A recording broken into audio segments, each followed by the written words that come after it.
Hello friends, তোমরা সব কেমন আছো? আশা করি ভালোই আছো। অনেক দিন পর চলে এলাম আমার স্ট্রবেরি গাছের স্ট্রবেরি দেখাতে। তো ফ্রেন্ড, স্ট্রবেরি দেখতেই তো পাচ্ছ কত সুন্দর হয়েছে এই একটা গাছে। তো কয়েকদিন আগে ফাঙ্গিসাইড দিয়েছিল স্পিন। তো দেখতেই তো পাচ্ছ কত সুন্দর স্ট্রবেরি ধরেছে। তো স্ট্রবেরি সব পাখিতে খেয়ে নিচ্ছে। কী আর করবো, কত কষ্ট করে সব রেখেছিলাম যত্ন করে, তাও খেয়ে নিচ্ছে।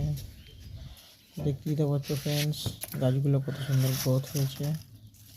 তো এর পাশেই দেখতে পাচ্ছ আঞ্জির গাছ, এটা আঞ্জির ফলটা পেয়ে গেছে। তো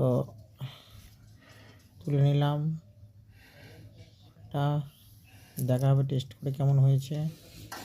আরও আমার বাগানের সব গাছ, লেবু গাছের সব ফুল আসতে চলেছে। এখন ডরমেন্সি চলছে, তো আস্তে আস্তে ফুল আসছে এবার। তো এরপরে আবার ভিডিওটা দেখাবো। চ্যানেলটা